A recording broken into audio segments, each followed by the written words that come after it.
Bismillahirrahmanirrahim. Assalamualaikum warahmatullahi wabarakatuh.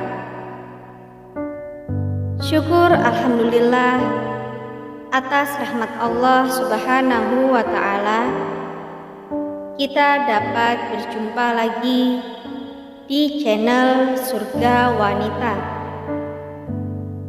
Sholawat dan salam tak lupa selalu tercurahkan kepada junjungan kita Nabi besar Muhammad sallallahu alaihi wasallam. Allahumma sholli ala sayyidina Muhammad wa ala ali sayyidina Muhammad. Semoga kita semua selalu diberikan kesehatan, dimudahkan urusannya, dilapangkan rezekinya, serta diampuni dosa-dosanya. Amin ya rabbal alamin. Sahabatku seiman yang dirahmati oleh Allah Subhanahu wa ta'ala, kisah Masyitoh, tukang sisir putri Fir'aun. Mesir ribuan abad silam menjadi saksi sejarah kehidupan seorang wanita yang hatinya dipenuhi keimanan dan ketakwaan kepada Allah Subhanahu wa ta'ala. Saat itu tanah piramida dikuasai Fir'aun yang bengis. Ia memaksa seluruh rakyat Mesir menyembahnya.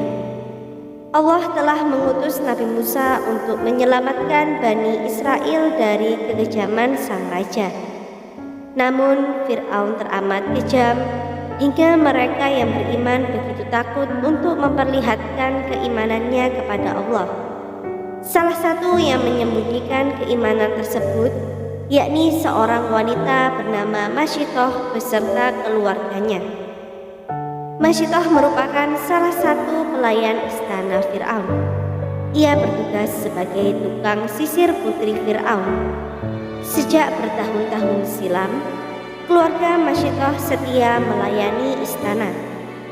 Ketika agama Ibrahim disampaikan Musa di tanah Mesir, mereka mengimaninya. Namun tak ada yang tahu keimanan Masyitoh termasuk sang majikan.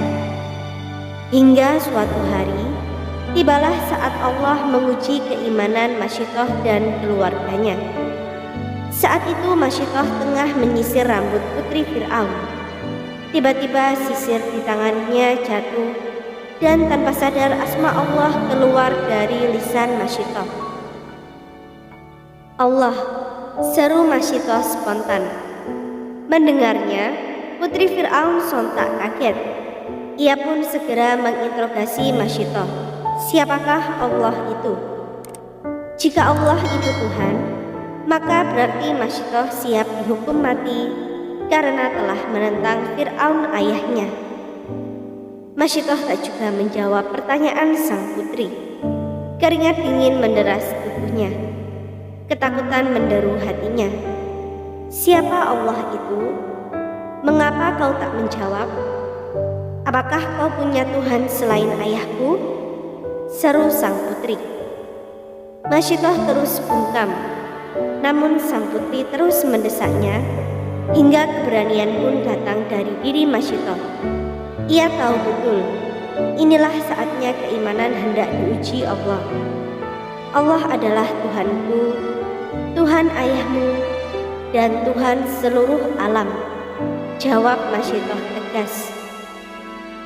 Mendengarnya, sang putri pun segera beranjak dari tempat duduknya menuju kediaman sang ayah. Ia segera melaporkan apa yang baru saja didengarnya dari lisan Masyitoh. Sementara Masyitoh mengabarkan kepada keluarganya untuk bersiap diri mendapat hukuman Fir'aun. Fir'aun marah bukan kepalang ketika mendengar kabar dari sang putri. Ia pun segera memanggil Masyitoh ke hadapannya. Tanpa keraguan, Masyitoh pun pergi memenuhi panggilan raja. Apa kau menyembah sesuatu selain aku? Tanya Fir'aun dengan suara menggelegar. Seluruh istana dibuat takut dengan amarahnya. Namun tanpa gentar, Masyitah menjawab ringan, "Ya, saya menyembah Allah, Allah Tuhanku, Tuhanmu, dan Tuhan segala sesuatu," kata Masyitah. Geram, Fir'aun pun menyuruh pengawalnya untuk mengikat Masyitah, kemudian menaruh seekor ular besar di hadapannya. Bertambahlah marah emosi Fir'aun karena Masyitah tak bergidik sekalipun.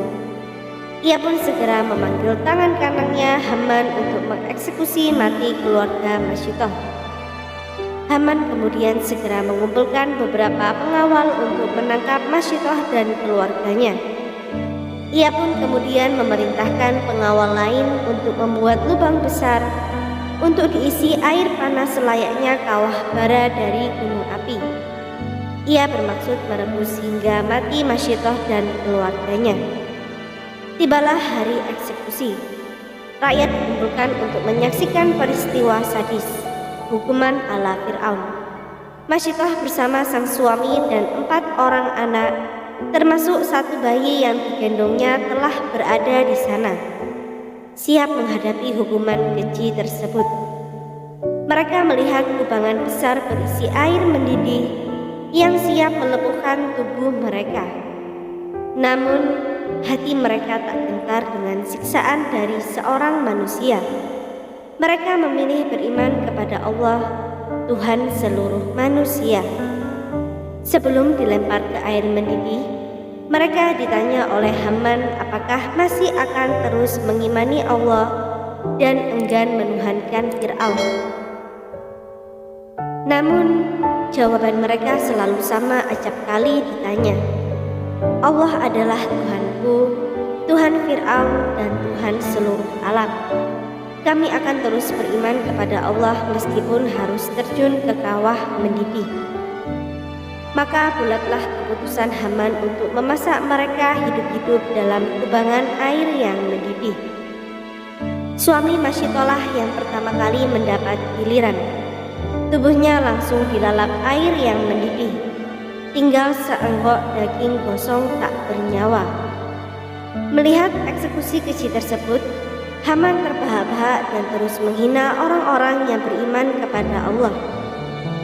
Masyitah terus di atas ketegarannya mengimani Allah. Setelah sang suami, giliran anak-anaknya.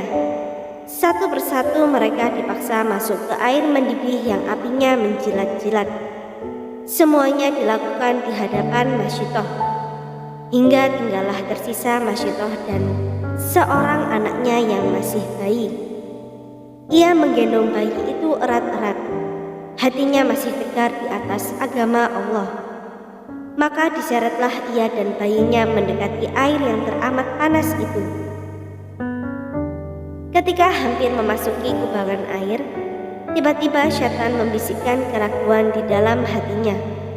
Keraguan dengan merasa sedih dan kasihan pada sang bayi yang belum sempat tumbuh dewasa melihat dunia. Masyitah pun menghentikan langkahnya menuju ajal. Melihatnya, Haman sempat berpikir Masyitah akan mencabut kata-katanya dan akan kembali menuhankan Fir'aun.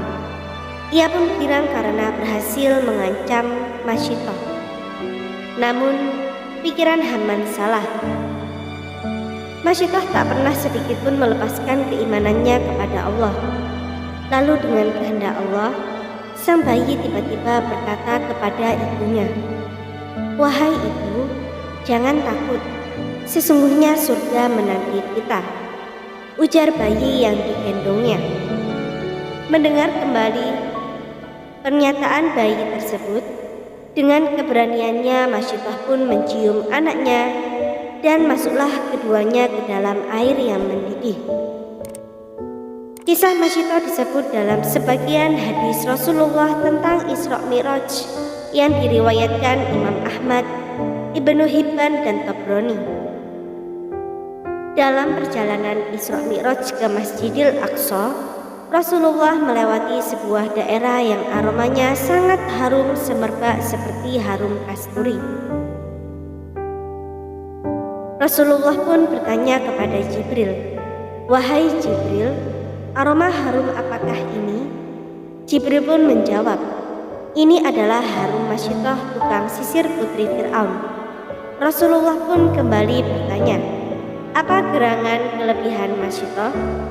Maka Jibril pun mengabarkan kisah masyitoh kepada Rasulullah yang telah dikisahkan di atas. Semoga apa yang kami sampaikan kali ini bermanfaat bagi kita semua dan menjadi ladang pahala. Jangan lupa untuk menekan tombol like dan subscribe serta nyalakan lonceng notifikasinya agar Anda tidak ketinggalan video terbaru dari Surga Wanita. Sampai jumpa dan terima kasih banyak. Wassalamualaikum warahmatullahi wabarakatuh.